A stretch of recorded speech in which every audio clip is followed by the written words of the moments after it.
لله رب العالمين والصلاة والسلام على سيدنا ومولانا محمد وعلى آله وصحبه وعلى من تبعهم بإحسان إلى يوم الدين أما بعد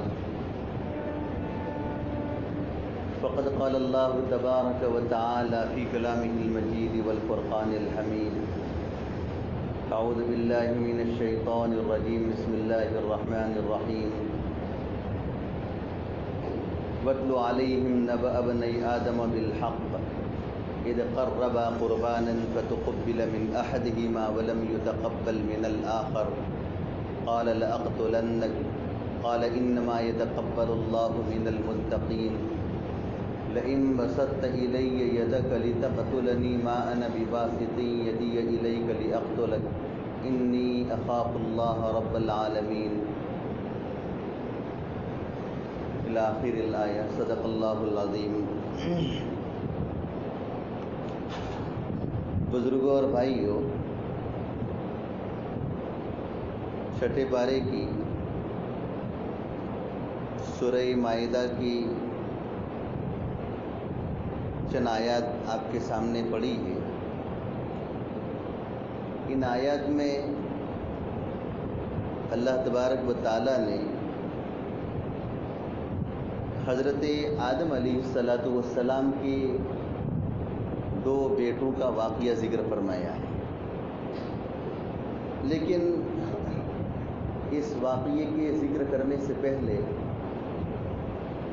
ایک بات اچھی طریقے سے جان لینا اور سمجھ لینا ضروری ہے کہ قرآن مجید میں جہاں جہاں پر بھی کوئی قصہ اور واقعہ کہانی آتی ہے تو وہ صرف واقعے اور قصے کی حیثیت سے نہیں آتی ہے، بلکہ اس واقعے میں اور اس قصے میں سننے والوں کے لیے بہت بڑی عبرت کا سامان ہوتا ہے، تنبیہ ہوتی ہے، عبرت ہوتی ہے.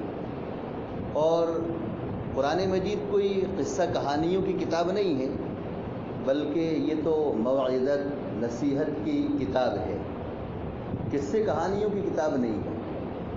اگر قصے کہانیوں کی کتاب ہوتی تو پھر قرآن مجید تفصیل سے واقعات ذکر کر دیتا، لیکن قرآن مجید نے تفصیل سے واقعات ذکر نہیں کیا ہے، بلکہ حضرت آدم علیہ السلام کے بیٹوں کا جو واقعہ پیش آیا تھا لمبا چوڑا ایک واقعہ پیش آیا تھا، لیکن اس لمبے چوڑے واقعے کو قرآن مجید نے چند آیات میں سمیٹ دیا ہے. جو ضروری پوائنٹ ہوتے ہیں اور ضروری باتیں ہوتی ہیں اور جن باتوں میں سننے والوں کے لیے اور لوگوں کے لیے نصیحت اور عبرت کا سامان ہوتا ہے، بس انہی باتوں کو ذکر کرتا ہے، اور جو ضروری نہیں ہوتے ہیں ان کو ذکر نہیں کرتا ہے قرآن مجید.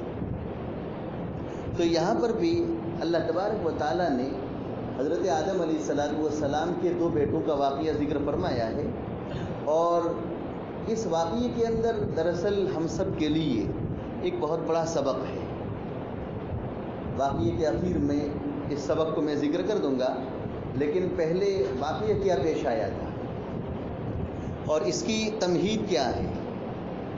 واقعہ یہ پیش آیا تھا کہ حضرت آدم علیہ السلام کو اللہ تبارک و تعالیٰ نے جب آسمان سے اور جنت سے زمین پر اتارا تو اس وقت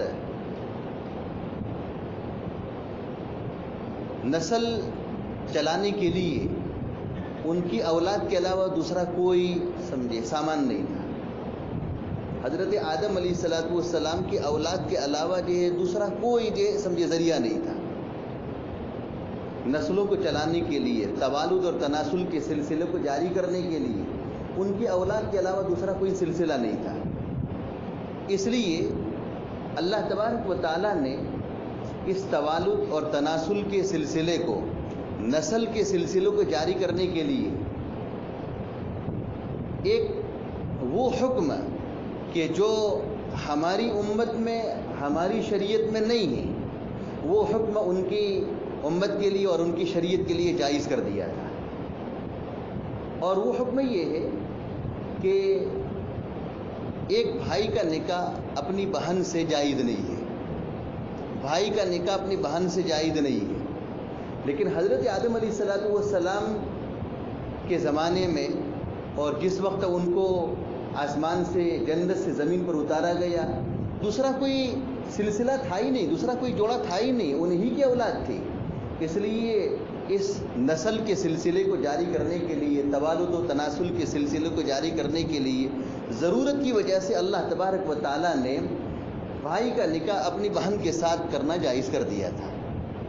بھائی کا نکاح بہن کے ساتھ، بہن کا نکاح بھائی کے ساتھ جائز ہوتا تھا.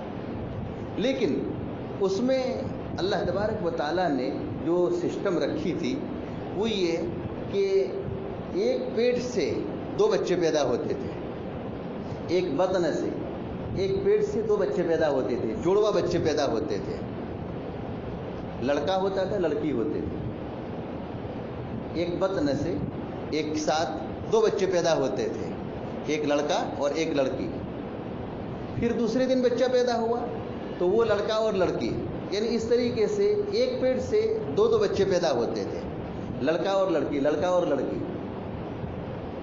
تو ایک پیٹ سے پیدا ہونے والا لڑکا اور لڑکی یہ دونوں آپس میں حقیقی بھائی بہن کہلاتے تھے. ان کا تو نکاح آپس میں جائز نہیں ہوتا تھا. لیکن ایک پیٹ سے پیدا ہونے والا لڑکا یہ دوسرے پیٹ سے پیدا ہونے والے لڑکی کے ساتھ نکاح کر سکتا تھا، اور دوسرے دن پیدا ہونے والا لڑکا یہ پہلے دن کے پیدا ہونے والی لڑکی کے ساتھ نکاح کر سکتا تھا. بس سمجھ میں آ رہی ہے؟ یعنی ایک دن پیدا ہونے والا، ایک پیٹ سے پیدا ہونے والا لڑکا اور لڑکی آپس میں حقیقی بھائی بہن ہوتے تھے. ان کا نکاح تو آپس میں جائز نہیں ہوتا تھا. لیکن دوسرے دن پیدا ہوا ہے تو آج کے پیدا ہونے والے لڑکے کا نکاح آئندہ کل پیدا ہونے والی لڑکی کے ساتھ، اور آج کے دن پیدا ہونے والی لڑکی کا نکاح آئندہ کل پیدا ہونے والے لڑکے کے ساتھ جائز ہوتا تھا. یہ اللہ تبارک و تعالیٰ نے جائز کر دیا تھا. لیکن ایک ساتھ پیدا ہونے والے لڑکے اور لڑکی کا نکاح آپس میں جائز نہیں ہوتا تھا. اب ہوا یہ کہ ایک بطن سے، ایک پیٹ سے قابل پیدا ہوا اور قابل کے ساتھ اس کی بہن پیدا ہوئی، اور بہن بڑی خوبصورت تھی. قابل، ان کے بیٹے کا ایک بیٹے کا نام قابل تھا. قابل پیدا ہوا اور اس کے ساتھ اس کی بہن پیدا ہوئی، اور بہن بڑی خوبصورت تھی.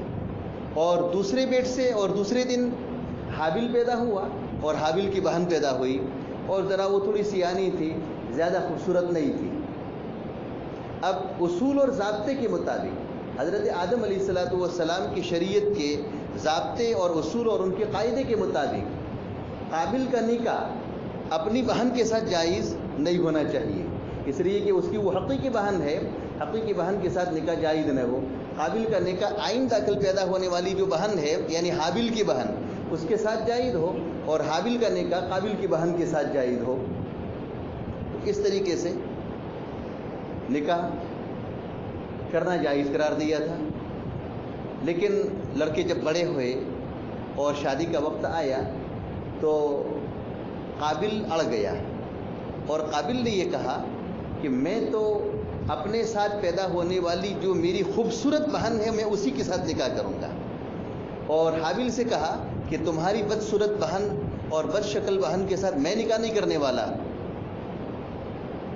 حابل نے اس کو سمجھایا اور کہا یہ کہ دیکھو یہ تو میرا قانون نہیں ہے اور میرے باپ کا بھی قانون نہیں ہے، اللہ کا بنایا ہوا یہ قانون اور ضابطہ ہے، اس لیے میں تو اپنی بہن کے ساتھ نکاح نہیں کر سکتا ہوں، میں تو تمہاری بہن کے ساتھ نکاح کروں گا. یعنی اصول کے مطابق، ضابطے کے مطابق، شریعت کے قانون کے مطابق اس کو سمجھایا. لیکن قابل ماننے کو تیار نہیں ہوا.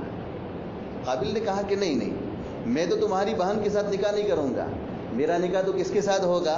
میری اپنی ہی بہن کے ساتھ، جو خوبصورت بہن ہے میں اپنی ہی بہن کے ساتھ نکاح کروں گا. حابل نے بھی سمجھایا. اس کے بعد حضرت آدم علیہ الصلوۃ والسلام نے بھی اس کو سمجھایا اور بتیرے سمجھایا اور کہا کہ دیکھو یہ اللہ کا بنایا ہوا قانون ہے اور ضابطہ ہے، اور ضابطے اور قانون کے مطابق تم اپنی بہن کے ساتھ نکاح نہیں کر سکتے ہو. تمہارے ساتھ جو بہن پیدا ہوئی ہے اس کے ساتھ تم نکاح نہیں کر سکتے ہو. تمہارا نکاح تو حابل کی بہن کے ساتھ ہوگا اور حابل کا نکاح تمہاری بہن کے ساتھ ہوگا. لیکن باپ کے سمجھانے کے باوجود بھی بیٹا مانا نہیں. حضرت آدم علیہ الصلوۃ والسلام نے فرمایا کہ چلو تمہارا یہ بہت بڑا اختلاف ہے، تو اس اختلاف کو دور کرنے کے لیے ہم ایک شکل اپناتے ہیں. تمہارا اختلاف ہے، اس اختلاف کو دور کرنے کے لیے ہم ایک شکل اپناتے ہیں۔ تو حضرت آدم علیہ السلام نے فرمایا کہ دیکھو دونوں تم اپنی اپنی قربانیاں پیش کرو، اپنی اپنی قربانیاں پیش کرو۔ چنانچہ اس زمانے میں حضرت آدم علیہ السلام کے زمانے میں اور نبی کریم صلی اللہ علیہ وسلم سے پہلے جتنے بھی انبیاء تھے، اگر کوئی شخص اپنی منت، اپنی کوئی قربانی پیش کرتا تھا، اپنا کوئی صدقہ پیش کرتا تھا، تو صدقے کی قبولیت کی علامت یہ ہوتی تھی کہ آسمان سے آگ آتی تھی، اور آگ نے آ کر اگر آسمان سے آنے والی آگ نے اگر اس صدقے کو اور اس قربانی کو جلا کر راکھ کر دیا تو یہ صدقے کی قبولیت کی علامت ہوتی تھی۔ اور رات کو آگ آئی اور آگ نے اس کو جلا کر خاکستر نہیں کیا، نہیں کھایا ہے، اور جیسا تھا ویسا ہی وہ صدقہ وہ پڑا رہا ہے، تو یہ اس کے عدم اخلاص کی بات ہوتی تھی، یعنی گویا کہ اللہ کے وہاں تمہارا یہ صدقہ اور تمہاری یہ قربانی قبول نہیں ہے۔ یہ حضرت آدم علیہ السلام کی شریعت میں بھی تھا، بعد کے نبیوں میں بھی تھا، اور حضرت موسیٰ علیہ السلام کی شریعت میں بھی تھا۔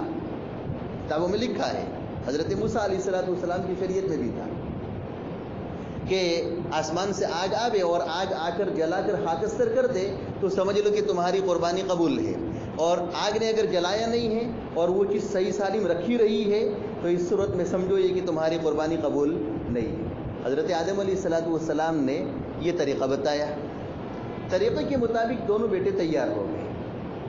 حابل کے پاس، حابل چھوٹا بھائی تھا اور قابل بڑا تھا، تو حابل کے پاس دمبیاں تھی، دمبیا بھیڑ دمبیا تھی، تو اس نے ایک آدھ دمبی لی اور دمبی لے کر اس کو قربانی کیا، اس کو ذبح کیا اور پہاڑ کی چوٹی کے اوپر رکھ دیا۔ اور حابل جو تھا، قابل جو تھا وہ کاشتکار تھا، کسان تھا، تو اس نے کچھ غلہ لیا، کچھ گیہوں وغیرہ لیے اور لے کر پہاڑ کی چوٹی پر رکھ دیا۔ اب رات کے وقت اللہ کی طرف سے آگ آئی اور جو دونوں میں سچا آدمی تھا، جو اللہ سے ڈرنے والا تھا، جو متقی تھا، پرہیزگار تھا، جو انصاف پسند تھا اور جو انصاف چاہنے والا تھا، رات کو آگ آئی اور آگ نے آ کر اس کی قربانی کو جلا دیا۔ کس کی قربانی کو جلایا؟ حابل کی۔ حابل حق پر تھا تو حابل کی قربانی کو رات کو آگ آئی اور اس نے جلا کر بالکل راکھ کر دیا، اور قابل کی قربانی جیسی تھی ویسی ہی رہی، اس کا غلہ ویسا ہی رہا۔ صبح میں جا کر دیکھا تو حابل کی قربانی تو بالکل قبول ہو گئی ہے اور آگ نے اس کو جلا دیا ہے، لیکن قابل کی قربانی جیسی تھی اور جیسا غلہ تھا، جیسا اناج تھا ویسا ہی رکھا رہا ہے، اس کے اندر کوئی جو ہے سمجھے آگ نے اپنا اثر نہیں دکھایا ہے۔ تو یہاں پر بھی قابل کو غصہ آیا، قابل کو ادھر بھی غصہ آیا تھا نکاح کے موقع پر۔ اس نے یہ کہا تھا کہ میں تو اپنی بہن کے ساتھ ہی نکاح کروں گا، میری بہن کے ساتھ تم نکاح نہیں کر سکتے ہو۔ وہاں پر بھی وہ بھڑ گیا تھا، اور یہاں اللہ کا فیصلہ آیا نا، اللہ کا فیصلہ آیا، اور اللہ کے فیصلے نے قابل کی قربانی کو نہیں جلایا اور حابل کی جو قربانی تھی اس کو جلا کر راکھ کر دیا۔ تو یہاں پر بھی اس کو حسد پیدا ہوا اس کے دل میں، یہاں پر بھی اس کے دل کے اندر حسد پیدا ہوا، اور قابل نے اپنے بھائی سے یہ کہا کہ اس کا نتیجہ یہ ہوگا کہ میں تم کو قتل کر دوں گا، یعنی آگ نے تمہاری قربانی کو تو جلایا ہے لیکن میری قربانی کو نہیں جلایا، نتیجہ یہ ہوگا کہ میں ضرور بھی ضرور تم کو قتل کر دوں گا، یہ اس نے کہا۔ تو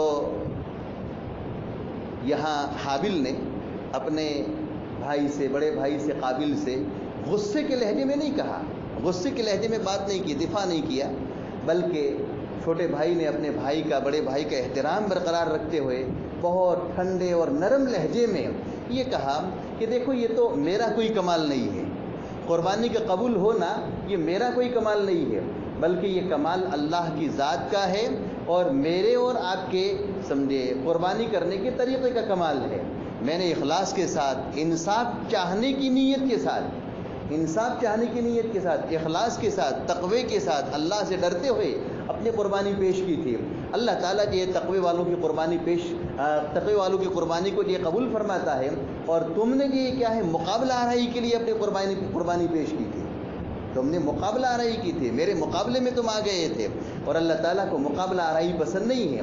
تم نے جو قربانی پیش کی تھی وہ اخلاص کے ساتھ پیش نہیں کی تھی، بلکہ غصے میں پیش کی تھی، اللہ کے ساتھ مقابلہ کرتے ہوئے اپنی قربانی پیش کی تھی، اس لیے اللہ نے تمہاری قربانی قبول نہیں کی۔ یہ بہت نرم لہجے میں چھوٹے بھائی نے اپنے بڑے بھائی کو سمجھایا۔ دیکھیے ذرا اس کو میں پڑھ لیتا ہوں۔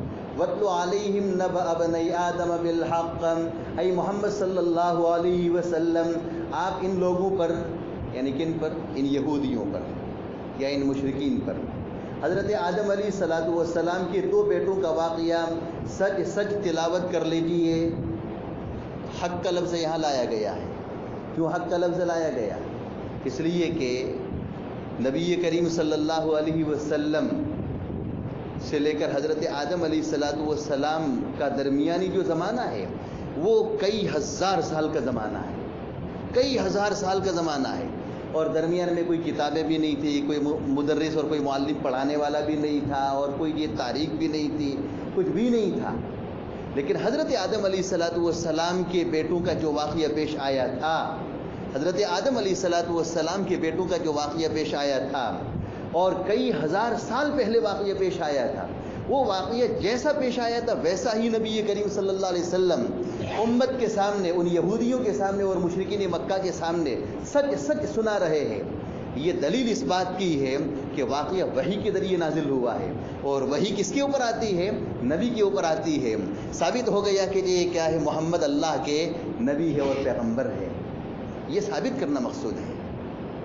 صرف واقعہ سنانا ہی مقصود نہیں ہے، بلکہ آپ علیہ السلام کی پیغمبری کو بھی ثابت کرنا مقصود ہے۔ اس لیے کہ ایک طبقہ وہ تھا کہ جو آپ علیہ السلام کے پیغمبر ہونے کو مانتا نہیں تھا، آپ کو رسول اور پیغمبر نہیں مانتا تھا، بلکہ عام بشر، عام انسان مانتا تھا۔ یہاں کئی ہزار سال پہلے پیش آنے والے واقعے کو جیسا پیش آیا تھا ویسا ہی اللہ کے رسول نے بیان کر دیا۔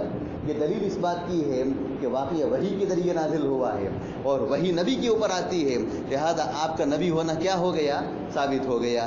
آگے دیکھیے، اذ قربا قربانا فتقبل من احدهما ولم يتقبل من الاخر، جبکہ ان دونوں بیٹوں نے اپنی ایک ایک قربانی پیش کی، فتقبل من احدهما، ان میں سے ایک کی قربانی قبول کی گئی، ولم يتقبل من الاخر، دوسرے کی طرف سے قبول نہیں کی گئی۔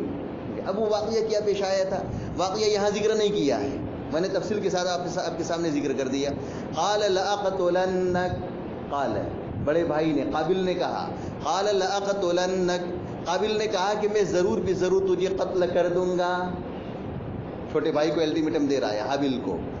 تو حابل نے یہ بھیڑنے کی بات نہیں کی، غصے کی بات نہیں کی، بلکہ بہت نرم لہجے سے فرمایا، قال انما يتقبل اللہ من المتقین، فرمایا کہ بلا شبہ اللہ تبارک و تعالی متقیوں کی طرف سے قبول فرماتے ہیں۔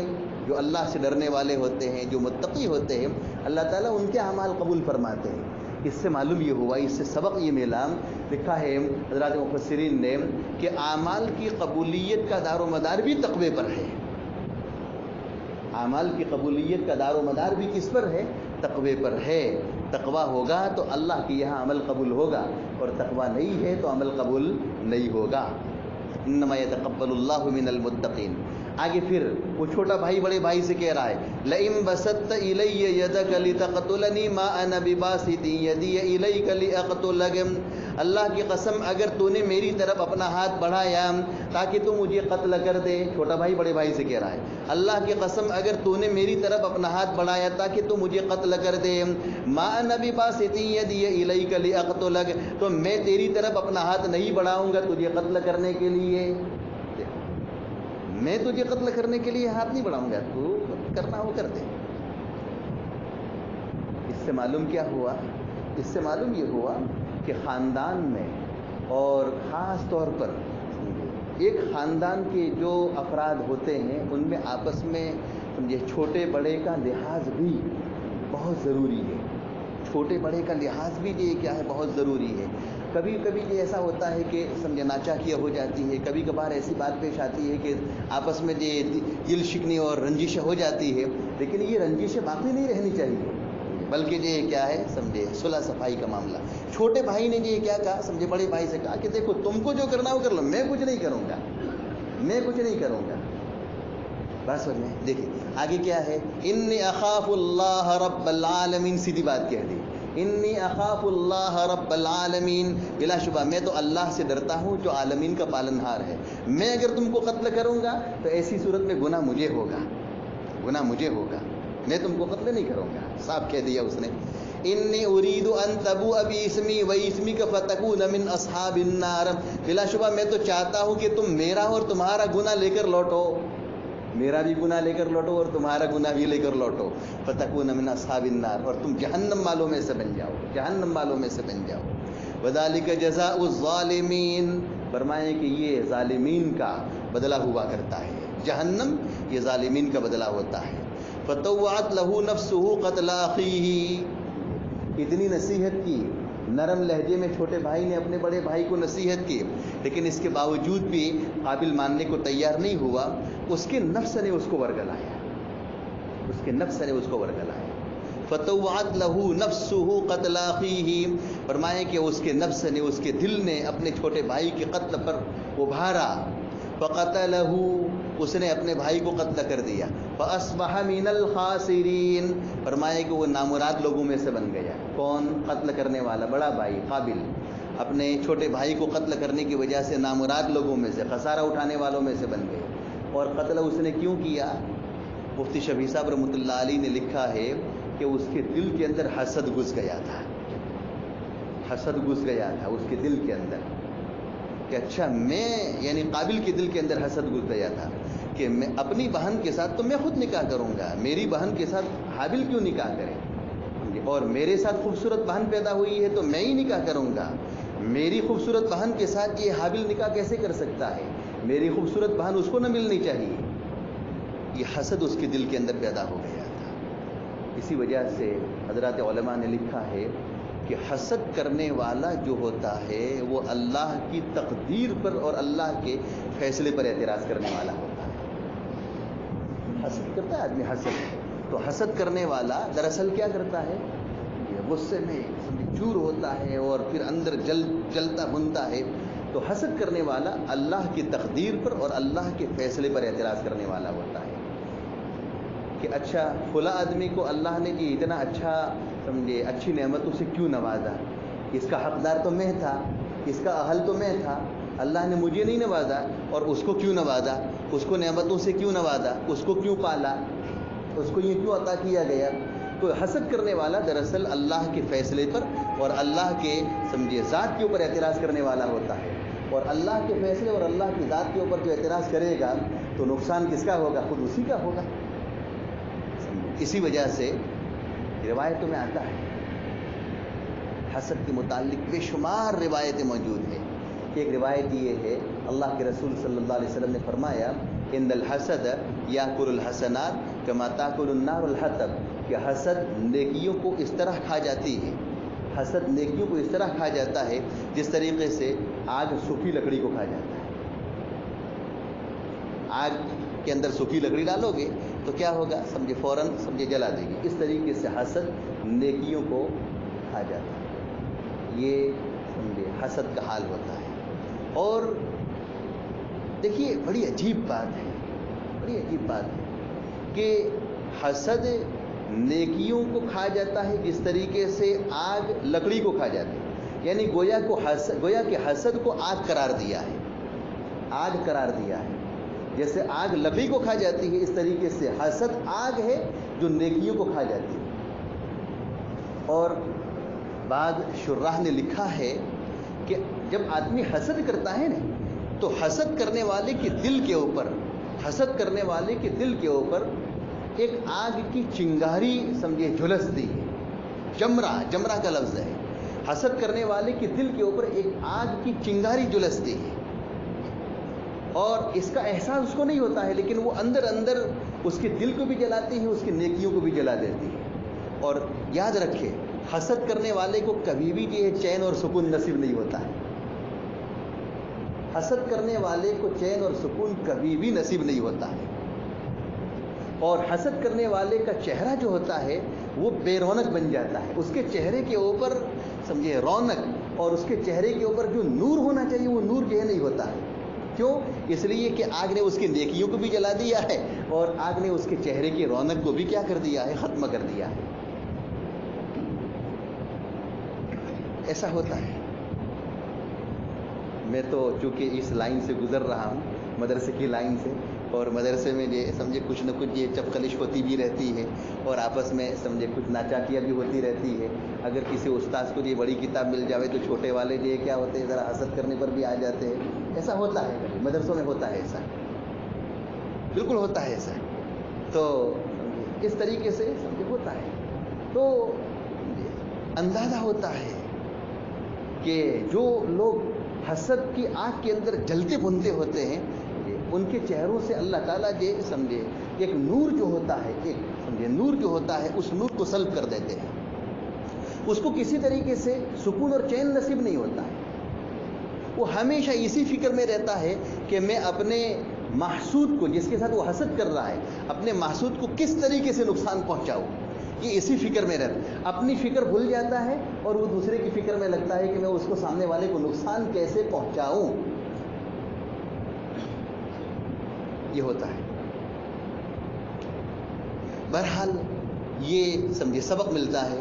تو کیا فرمایا؟ فطوعت له نفسه قتل اخيه فقتله فاصبح من الخاسرین.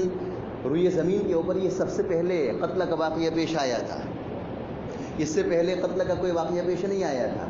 اس لیے قتل ہونے کے بعد پھر اس مردے کو اور اس میت کو کیا کرنا ہے سمجھے. بھائی کو قتل تو کر دیا قاتل نے، لیکن قتل کرنے کے بعد اپنے مردہ بھائی کی لاش کو کیا کرنا ہے اس کو سوچی نہیں کچھ کیا کرنا ہے. اپنے بھائی کی لاش کو اور اپنے بھائی کی میت کو اپنے کندھے کے اوپر اٹھا اٹھا کر جنگلوں میں گھومتا تھا، پھرتا تھا، گھومتا تھا، پھرتا تھا، لیکن کوئی سوچتی نہیں تھی اس کو. اللہ تبارک و تعالیٰ نے پھر 2 کوے کو بھیجا. 2 کوے آئے، 2 کووں کی آپس میں لڑائی ہوئی. جیسے ان کی لڑائی ہوئی اس طریقے سے ان کی بھی لڑائی ہوئی سمجھے. اس میں سے ایک کوے نے دوسرے کوے کو مار دیا اور پھر مارنے والے کوے نے اپنی چونچ کے ذریعے اور اپنے سمجھے پنجوں کے ذریعے تھوڑا سا گھڑا کھودا اور گھڑا کھود کر پھر اپنی چونچ اور پنجوں کے ذریعے اپنے مردہ بھائی کوے کی لاش کو یہ کیا کیا اس گھڑے کے اندر ڈالا اور اس کے اوپر مٹی سمجھے ڈال دی. تو دور سے یہ بھائی یعنی قابل دیکھ رہا تھا. اس نے جو ہے اپنے بھائی کے دفنانے کے لیے یہی طریقہ اپنایا. اس نے گھڑا کھودا اور گھڑا کھودنے کے بعد اپنے مردہ بھائی اور اپنے شہید بھائی کی لاش کو اندر دفن کیا. اور اس کو اتنا افسوس ہوا، اتنا افسوس ہوا کہ اچھا میں ایک کوے سے بھی گیا گزرا نکلا، ایک کوے سے بھی گیا گزرا نکلا، ایک جانور سے اور ایک مہین اور ایک ذلیل اور ایک رذیل جانور سے بھی گیا گزرا نکلا کہ مجھے جو ہے اپنے بھائی کے قتل کرنے کے بعد دفن کرنے کا طریقہ بھی معلوم نہ ہوا. دیکھیے فرمایا کہ فبعث اللہ غرابا یبحث فی الارض لیریہ کیف یواری سوءۃ اخیہ. اللہ تبارک و تعالیٰ نے ایک کوے کو بھیجا، وہ زمین کے اندر ریت رہا تھا تاکہ وہ اس کو دکھائے کیف یواری سوءۃ اخیہ کہ وہ اپنے بھائی کی نعش کو کس طریقے سے چھپائے. قال یا ویلتى اعجزت ان اکون مثل هذا الغراب فاواری سوءۃ اخیہ. اس نے کہا کہ ہائی میری ہلاکت ہے، کیا میں اتنا عاجز ہو گیا اس کوے کے مانند بھی، اس کوے سے بھی زیادہ میں عاجز ہو گیا کہ میں اپنے بھائی کی نعش کو چھپاؤں. فاصبح من النادمین. چنانچہ وہ ندامت اور پشیمانی اٹھانے والوں میں سے بن گیا. من اجل ذلك كتبنا على بني اسرائيل انه من قتل نفسا بغير نفس او فساد في الارض فكانما قتل الناس جميعا ومن احياها فكانما احيا الناس جميعا. دیکھیے یہ پورا واقعہ ذکر کیا ہے اور اس واقعے کے اندر جو ضروری باتیں تھیں وہ ضروری باتیں میں نے آپ کے سامنے ذکر کر دی. اور اہم بات یہ تھی کہ اپنے دلوں کو حسد سے بالکل پاک رکھنا چاہیے. یہ پورا واقعہ پیش کیوں آیا تھا؟ حسد کی بنیاد پر پیش آیا تھا. اس لیے ہمیں اپنے دلوں کو حسد سے پاک کرنے کی ضرورت ہے. اب دیکھیے یہاں جو یہ واقعہ پیش آیا تھا کہہ رہے کہ اسی وجہ سے ہم نے بنی اسرائیل کے اوپر یہ لکھ دیا تھا. اللہ تعالیٰ فرماتے ہیں کہ بنی اسرائیل کے اوپر یہ لکھ دیا تھا کہ ایک نفس کا احترام اللہ کے نزدیک کتنا ہے، ایک نفس کا اور ایک جان کا احترام اللہ کے نزدیک کتنا ہے. ایک نفس کا اور ایک جان کا احترام اللہ کے نزدیک کتنا ہے کہ اگر کسی آدمی نے کسی شخص کو، ایک نفس نے کسی دوسرے نفس کو بلا کسی سمجھے جرم کے اور بلا کسی سمجھے حق کے ناحق اس کو قتل کر دیا ہے، یا زمین کے اندر کی فساد میں اس کو قتل کر دیا ہے، تو گویا کہ اس نے یہ ایک نفس قتل کیا ہے، ایک آدمی کو قتل کیا ہے، لیکن ایک آدمی کا قتل کرنا یہ کیا ہے سمجھے، پوری انسانیت کو قتل کرنے کے برابر ہے۔ ایک نفس کو قتل کرنا یہ اللہ کے نزدیک اتنا سنگین جرم ہے، اتنا سنگین جرم ہے، گویا کہ اس نے پوری انسانیت کو قتل کر دیا۔ اور ایسا ہی ہے، دیکھیے اگر کسی جگہ ایک آدمی کا قتل کا واقعہ پیش آتا ہے، ایک آدمی کی قتل کی روداد اور ایک آدمی کے قتل کا واقعہ پیش آتا ہے، تو پھر سمجھے اس ایک آدمی کے قتل کے بدلے کے لیے کتنے لوگ کھڑے ہو جاتے ہیں اور کتنی جانیں جاتی ہیں اس کے پیچھے۔ ایک نفس کا قتل ہونا یہ پوری انسانیت کے قتل ہونے کے برابر ہے، اور جس نے جو ہے ایک نفس کو جو کیا ہے زندہ رکھا، ایک نفس کو جو ہے زندگی بخشی ہے، تو گویا کہ اس نے یہ سارے انسانوں کو زندگی بخشی ہے۔ اللہ کے یہاں جو ہے یہ انسانوں کی جان کی بڑی قدر و قیمت ہے، انسانوں کی جان کی بڑی قدر و قیمت ہے۔ اسی وجہ سے انسان کی جان اتنی محترم اور اتنی معظم ہے کہ اگر کسی نے ناحق کسی کو قتل کر دیا ہے تو قصاص میں جو ہے قتل کرنے والے کو قتل کر دیا جاتا ہے، قتل کرنے والے کو قصاص میں قتل کر دیا جاتا ہے۔ اور اگر قتل انجانے میں ہوا ہے، بھول سے اور غلطی سے ہوا ہے، تو پھر دیت ہوتی ہے، اور دیت میں کیا ہوتا ہے 100 اونٹ ہوتے ہیں، 100 اونٹ، ایک نفس کی دیت 100 اونٹ ہوتے ہیں۔ اور ایک اونٹ کی قیمت کتنی ہوگی آج کے حساب سے، کتنی ہوگی؟ انداز کیا ہے؟ 50,000 تو ہوگی شاید، 50,000 تو ہوگی، 50,000 تو 100 اونٹ کی قیمت کتنی ہوگی؟ ٹھیک ہے نا، 50 لاکھ تو ہوئے، کتنے ہوئے؟ ایک اونٹ کی قیمت 50,000 ہے تو 2 اونٹ کی قیمت 1 لاکھ روپیہ ہے، تو 50 اونٹ کی قیمت کتنی ہوئی؟ 50 لاکھ ہوئی، 50 لاکھ، یعنی ایک انسان کی قیمت اللہ کے نزدیک یہ 50 لاکھ روپیے ہیں۔ یہ صرف وہ تو دنیاوی احکام کے اعتبار سے بتایا گیا ہے، دنیاوی احکام کے اعتبار سے، باقی اللہ کے یہاں جو کیا ہے سمجھے اس کی کتنی قدر و قیمت ہے اس کا تو اندازہ ہی جو ہے نہیں لگایا جا سکتا ہے۔ اللہ تبارک و تعالی ہم سب کو سمجھنے کی اور عمل کرنے کی توفیق عطا فرمائے۔ وآخر دعوانا الحمدللہ رب العالمین۔